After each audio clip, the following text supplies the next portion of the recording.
Bonjour tout le monde, cette fois-ci j'ai décidé de vous parler des option parts. Ça fait très longtemps que je devais vous en parler, je suis désolé d'avoir mis autant de temps à réunir les éléments pour vous faire un petit sujet dessus. J'utilise ce genre de choses depuis des années pour améliorer mes kits et ajouter des détails. C'est aussi le genre de choses qu'il était indispensable d'avoir, on va dire il y a 20 ans, pour améliorer l'ordinaire dans le Gunpla. À savoir que typiquement quand on avait des maquettes de Gundam Wing ou même de Gundam G-Gundam qui, je le rappelle, est visible en ce moment même sur Crunchyroll, la première chose qu'on voulait changer, c'était pas tant le kit en entier, mais très clairement les mains, certaines options, la tête, voilà, les articulations. Typiquement, par exemple, j'ai des option parts en résine que je vous montrerai pas aujourd'hui, ça sera pour un autre sujet, qui permettent de changer et de camoufler les articulations des maquettes en question, parce que les polycaps, on peut pas les peindre. On peut éventuellement améliorer l'ordinaire à coup de feutre indélébile, mais c'est pas très beau.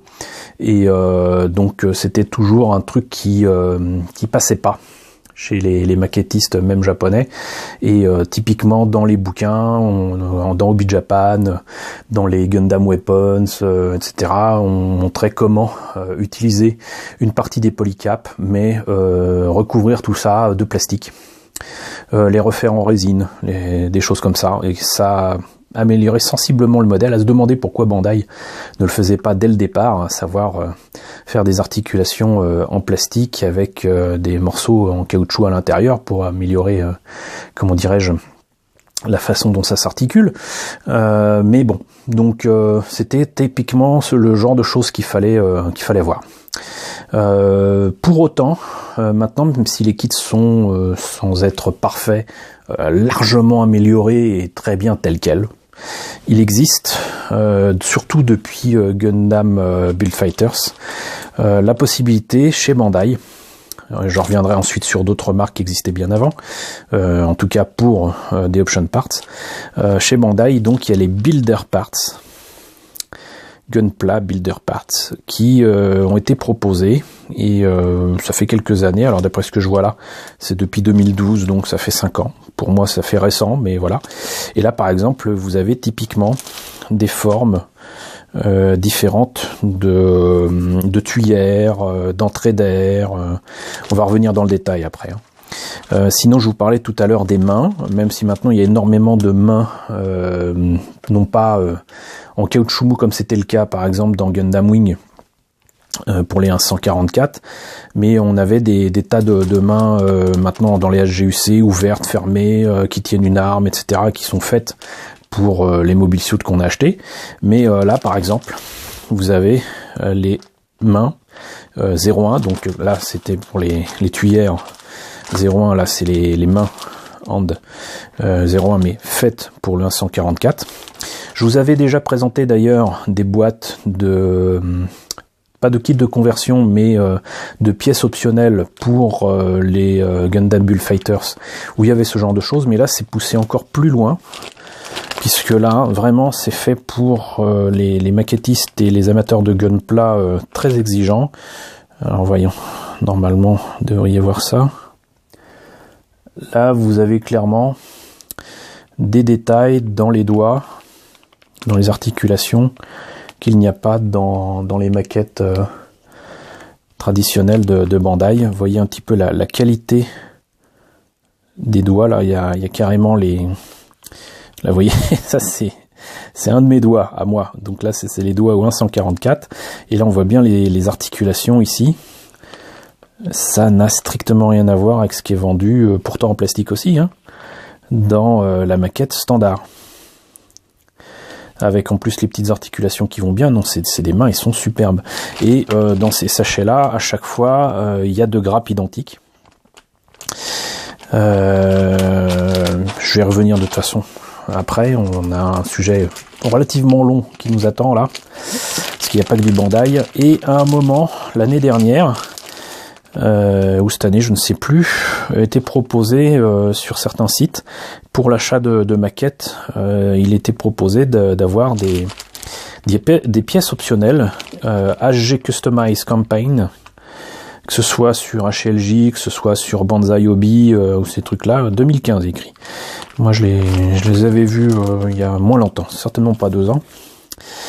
Et donc il était proposé d'y avoir des pièces comme ça qui étaient données. Ça c'était pas vendu, c'était donné pour l'achat de maquettes. Autant vous dire que ne pouvant pas commander comme je le faisais il y a quelques années sur le net des maquettes comme ça, j'avais un peu raté tout ça. Et j'ai eu la chance pour ces pièces-là de tomber sur une boutique à Japan Expo qui les vendait, et selon moi un tarif relativement raisonnable. Normalement c'est gratuit, là je sais plus, c'était peut-être 2 ou 3 euros. Et là beaucoup plus cher, mais vu la qualité des trucs, hein, c'est pas mal quand même d'avoir des pièces pareilles. Mais voilà, donc ça c'était des pièces qui permettent donc de s'adapter à différents mobile suits. Et là pareil, on a cette espèce d'arme bouclier là, et c'est pas grand chose, mais voilà, c'était des petits cadeaux pour féliciter les gens de continuer à acheter du Gunpla, ou même les pousser à en acheter plus. Donc avant de passer à d'autres modèles comme des trucs de Kotobukiya ou de Wave, on va revenir justement sur ce que j'ai proposé au début, hein. Donc pas la peine que je présente les deux grappes puisque c'est les mêmes, mais vous voyez, donc vous ouvrez ce machin là et pouf, là ça vous donne des indications.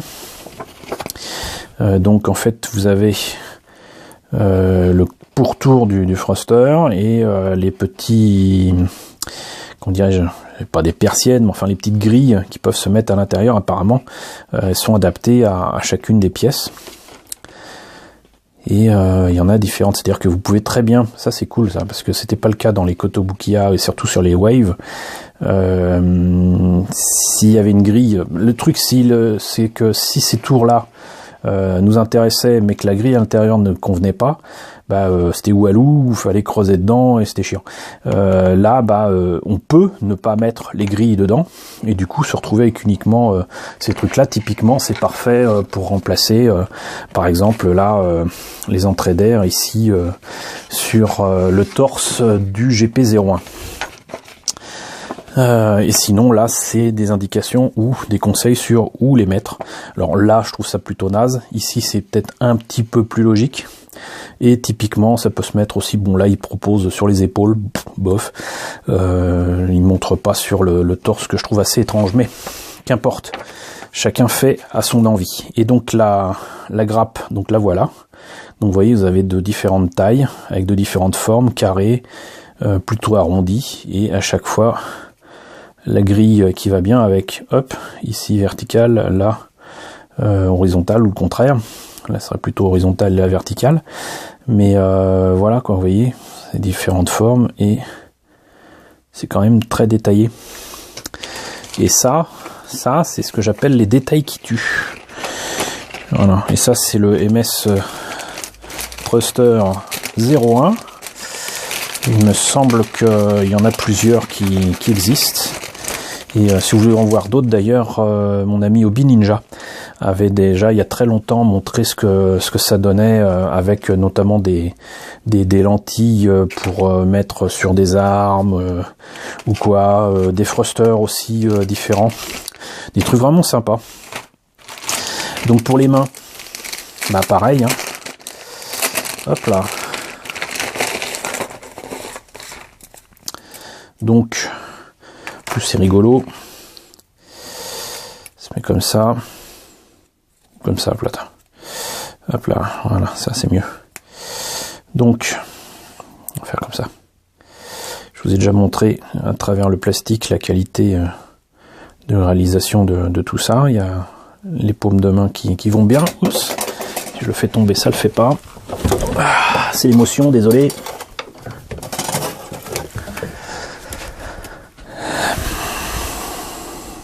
Donc voilà. Et pareil, les indications sont ici avec les différentes pièces à placer pour que le poignet soit articulé, doublement articulé même. Et ce qu'il faut suivre pour bien évidemment mettre sur une arme, parce que ça se place pas comme ça, il faut faire en sorte que les deux pièces soient sur la poignée. Et libre à nous de dire que un Gundam est droitier ou gaucher.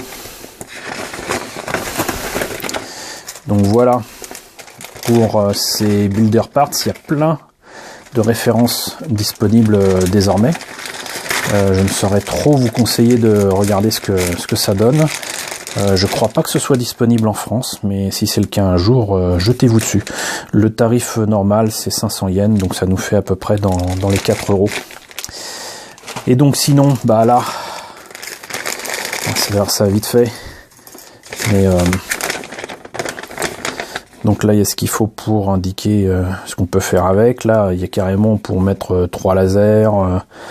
Est-ce que ça peut être une mitrailleuse? Il y a ce machin là qui pour moi ressemble à rien du tout, mais qui est supposé peut-être une espèce de nunchaku de l'enfer. Moi j'ai monté que ça. Et c'est rapport à un projet tout particulier que j'ai, qui sera peut-être même pas sur un Gundam d'ailleurs, mais la forme me parlait, et j'avais très envie de voir ce que ça donnait ces trucs là, même si j'étais obligé de payer pour un truc qui était gratuit au départ. Pour moi ça valait le coup. Ce bouclier est déjà un petit peu plus commun, mais il a une espèce de pic qui rappelle certaines armes qu'on trouve notamment dans Votoms. Le bouclier par contre est très très inspiré du bouclier qu'on a par exemple sur le Gouf Custom, et d'ailleurs comme par hasard on a ici le Gouf. Et là pareil c'est plein d'options, c'est à dire qu'on peut faire en sorte que ce truc là soit une espèce de hache. On peut enlever les lames ici, avoir le bouclier tout seul ici, mettre les lames là. C'est ce que j'ai fait ici, là, ce que je vous ai présenté. Et là ça présente d'autres armes que j'aurais bien aimé trouver. Parce que ça c'est franchement cool. Mais ça je les ai pas trouvés malheureusement, et là c'est donc visiblement la totale. Une fois qu'on a toutes les options qui étaient peut-être proposées à cette campagne là, et en plus ce sont des pièces optionnelles à édition limitée, quoi. Mais les japonais avaient la décence de faire ça non pas à vil prix mais à tout petit prix. Et sinon il n'y a pas que Bandai qui fait ça. Là je profite de l'occasion encore une fois de remercier mon ami Obi Ninja qui m'a offert des pièces optionnelles de Kotobukiya pour Armored Core.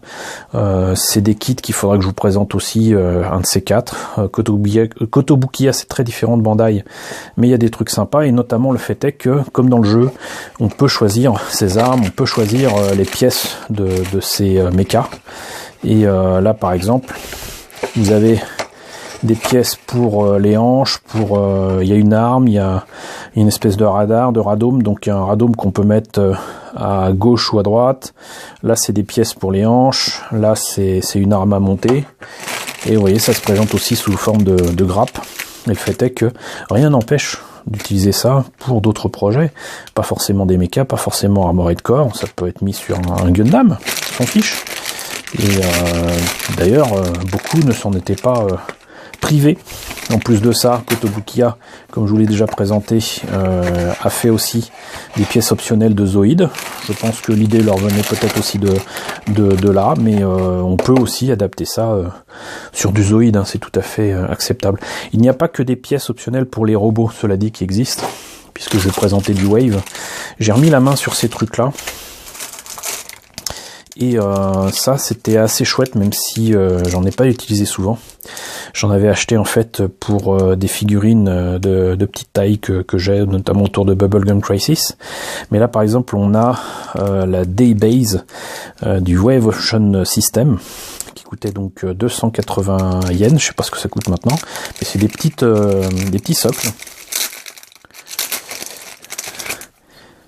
qui font très science-fiction, quoi. Et il y en a que 2, enfin bon, ça fait moins d'€1 le socle, franchement c'est tout à fait acceptable. Là il y en a 4, mais c'est juste histoire de gagner un peu de place. Mais il y en a normalement que 2. Et donc ça c'était un autre style science-fiction, mais rond. Donc tout à fait en adéquation avec beaucoup de mes projets. Ça peut être des socles aussi pour des petits vaisseaux, par exemple les petits vaisseaux Star Wars de Bandai qui existent maintenant, pourraient très bien passer au-dessus de ça, et ça pourrait passer pour une base spatiale, pour un terrain d'atterrissage, n'importe quoi, ou le sol de l'étoile noire. Voilà. Donc vous voyez, il y a plein d'options possibles, et j'ai remis la main sur des boîtes qui contenaient beaucoup de ce genre d'options. Je vous prends ça comme ça, histoire de vous montrer que ça existe.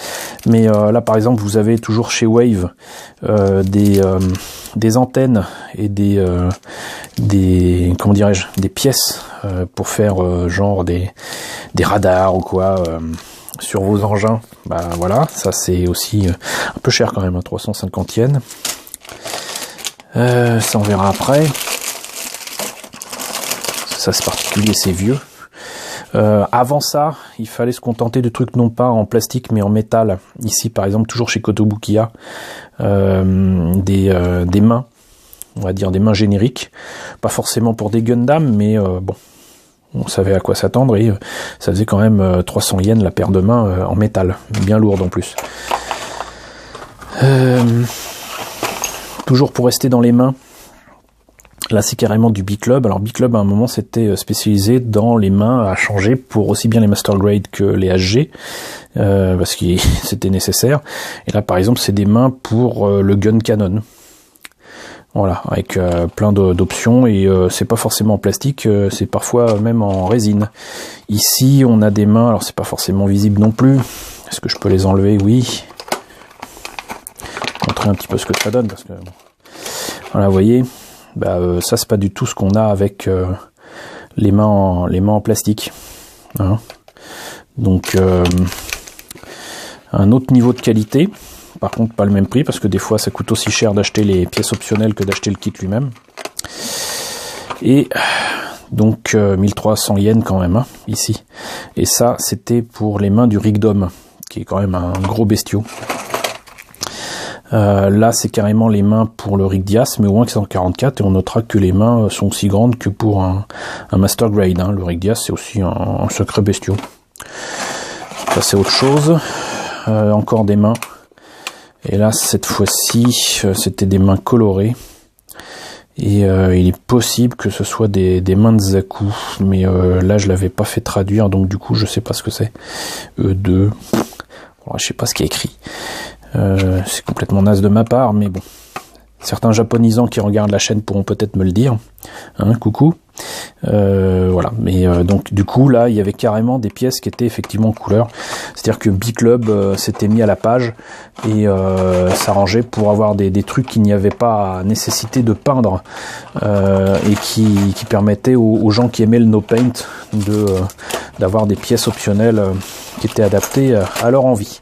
Et là donc ce que j'ai mis de côté, puisqu'on est dans les mains, il y a très longtemps de ça, je sais pas quand c'était, mais 2001, il y a 2001, il me semble que c'était Bandai, mais peut-être que je me trompe. En tout cas, il y avait possibilité d'avoir des mains et des têtes de Zaku et de Gundam RX-78, mais sans les plaques d'armure, vous voyez. Donc même le V-fin est détaillé. Là, on reconnaît la tête du Gundam. Mais ici, le tour de la tête, on voit tous les mécanismes et tout ça. Et pour les mains, c'était pareil, il y a les pistons et tout. Et ils avaient fait pareil pour le Zaku. Là, il y a carrément le mécanisme pour faire tourner l'œil ici. Les pistons dans les mains qui sont d'ailleurs beaucoup plus petites que celles du Gundam, c'est assez étonnant.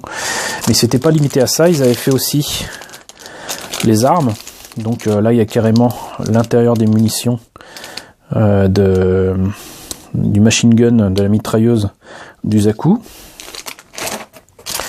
Et ils avaient fait pareil pour l'arme du Gundam qui pouvait carrément s'ouvrir, certainement pour changer la cartouche, j'en sais rien ou quoi. Et voilà. Mais on n'en a pas fini, voilà. 20 minutes de parlotte, mais on n'en a pas fini.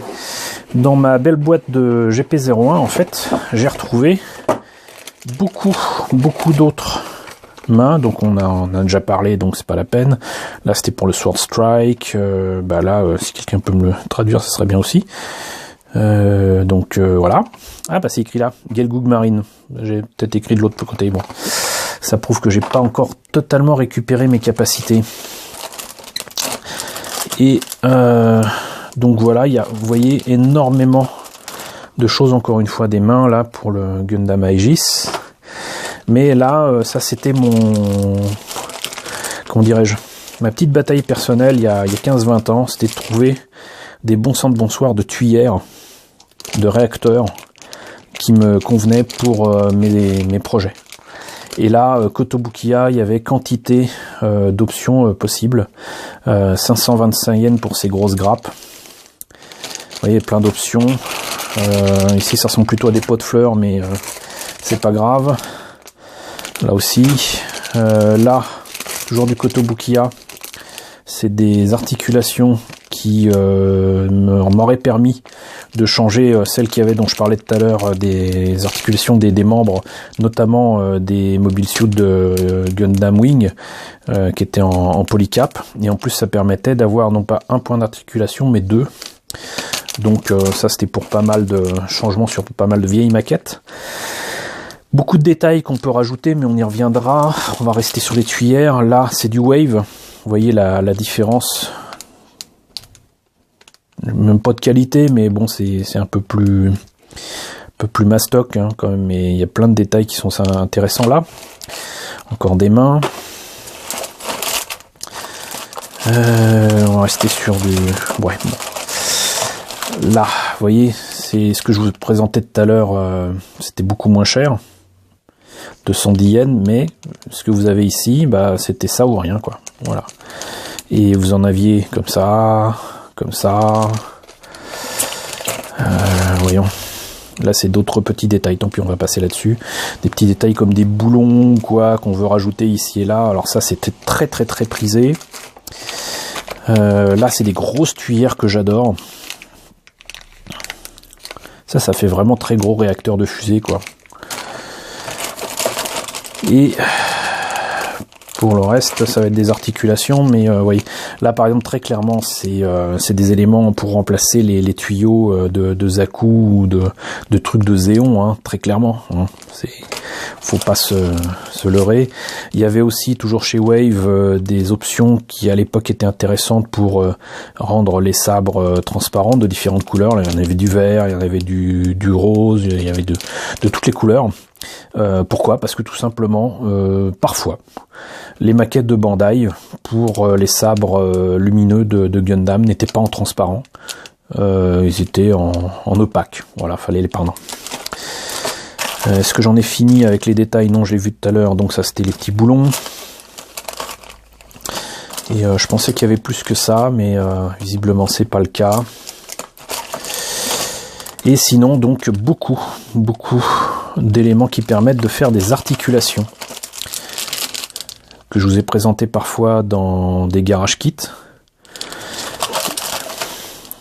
Là, voilà, ça c'est des articulations, on va dire rondes. Donc là, très clairement, voilà, c'est pour faire une articulation qui permette de plier le bras au lieu d'avoir une seule articulation là, qui permet juste d'avoir un bras en équerre. Bah là, du coup, ça permet de mettre le bras un peu plus haut, voire carrément replié. Ce qui n'était pas possible nécessairement avant. Donc il est possible de le faire comme ça. Mais là, si on fait ça, bah, ça permet de le plier en deux, pratiquement. Pareil ici. Hein, on voit bien que c'est fait pour ça. Ça, je crois que c'est la même chose que j'ai présenté ici. Non, pas totalement. Mais je l'ai déjà passé en revue. Là, il y a des ball joints, comme on peut trouver dans certains jouets. Ici, c'est encore d'autres articulations façon piston. Là, pareil, entre les deux. Donc là, vous voyez, j'ai plein de choses qui permettent de créer ses propres personnages, d'améliorer des maquettes qui existent déjà. Et beaucoup de détaillage possible, puisque c'est des option parts. Là, vous voyez, ça c'est typiquement le genre de choses qu'on trouve sur des articulations de MS. Il y en a des grands, il y en a des très petits. Voilà, ça évite de les fabriquer soi-même. Ça c'est génial, c'est juste génial. En plus, vous pouvez même les avoir avec des creux là. Voilà, ça c'est le genre de boulons, de thrusters, de plaques de blindage qui sont juste géniales à utiliser. Et voilà, c'est indispensable pour le détaillage de ces maquettes jusqu'à des... Ils appellent ça des mesh pipes. Vous savez, c'est ce genre de truc. Alors, ça ressemble à des... Je sais pas si je vais pouvoir le montrer de près. Voilà, c'est comme un truc torsadé. Et j'aurais tendance à utiliser aussi, surtout, des ressorts, mais ils sont pas toujours de la bonne longueur. Là, c'est long, on coupe là où on veut, et puis c'est fini. Puis alors, ce genre de truc au Japon, je vais pas dire qu'il y en a à tous les coins de rue, mais pas loin, pas loin. Je vais essayer de ranger tout ça. Donc voilà, on est très loin de tout ce qu'il est possible d'avoir en option parts, mais je pense que je vous en ai donné en presque une demi-heure une bonne idée. Franchement, n'hésitez pas à prendre ce genre de choses en considération si vous commandez sur le net au Japon. Il y a des choses excellentes franchement à trouver, donc je répète, chez Bandai, chez Kotobukiya, chez Wave. B-Club, je doute que ça existe encore, mais si vous tombez sur du B-Club, faites-vous plaisir. Voilà. Ne passez pas à côté de cette occasion si c'est à petit prix. Moi, les mains que je vous ai présentées là, je les ai pas achetées à plein pot. Hein. C'était il y a des années de ça. Il y avait eu des soldes sur HLJ à moins 70% et j'allais pas passer à côté de ça. Surtout qu'à l'époque, il n'y avait pas même l'idée saugrenue qu'il puisse y avoir de Gundam 2.0, Gundam 3.0, Zaku machin truc 2.0, ou même de nouveaux Gundam Wing ou quoi. Il fallait se contenter de ce qu'on avait et améliorer ce qu'on avait déjà. Donc voilà, c'est maintenant, on va dire, justement, les option parts sont optionnels parce qu'on a de plus en plus de très beaux kits de la part de Bandai, de Kotobukiya et compagnie. Mais s'il y a envie de faire son propre mecha, de le détailler, de détailler un vieux kit, c'est vraiment les trucs indispensables à trouver. J'essaierai de vous trouver quelques liens. Peut-être qu'il y a des trucs intéressants à trouver sur Amazon ou eBay, je sais pas, je vais voir. Des fois les liens disparaissent pour des raisons qui m'échappent totalement, mais ça c'est comment dirais-je, c'est à YouTube de voir. Mais bon, voilà. Donc maintenant vous savez tout. C'est à des tarifs qui sont parfois très élevés, parfois relativement raisonnables. À vous de voir ce dont vous avez besoin. Autant des pièces optionnelles en résine, je comprends que ça puisse faire peur, parce que ça nécessite pour les lier à du plastique à utiliser de la super glue, c'est une méthode assez particulière, il faut être très précautionneux et très patient. Par contre, plastique avec plastique, ça se colle sans problème, et ça peut s'utiliser sans problème. Je vais vous montrer là, c'est franchement, ça, des mains comme ça, c'est le petit détail qui tue, qui change tout. Même si on a des choses déjà très bien, je le répète, sur les maquettes actuelles. Et ce que je vous ai montré là, c'est au 1/144, mais ça existe au 1/100e. Je doute qu'il y en ait au 1/60e ou même au 1/48 comme ça, mais Voilà, ça c'est le genre de choses, franchement, faut pas passer à côté tant que ça existe, parce que malheureusement, des nombreuses options que je vous ai montrées de Wave ou de Kotobukiya, il y a des références qui n'existent plus, qu'on ne trouve plus. Et donc si vous avez l'occasion de tomber dessus et à petit prix, profitez-en. Voilà, bah écoutez, j'espère que cette présentation des option parts, des builder parts, c'est ce que vous voulez, vous a intéressé. N'hésitez pas à me confier et me dire ce que vous en pensez dans la section commentaires. N'hésitez pas à liker, n'hésitez pas à partager. Partager, c'est important, il y a peu de personnes qui le font, mais c'est encore le meilleur moyen de faire connaître mes vidéos et de m'aider à comment dirais-je, pas promotionner la maquette, mais à montrer ce qu'il est possible de faire dans ce domaine-là. N'hésitez pas à vous abonner si ce n'est pas déjà le cas, et puis bien évidemment je vous retrouve très bientôt pour de nouvelles vidéos autour des kits.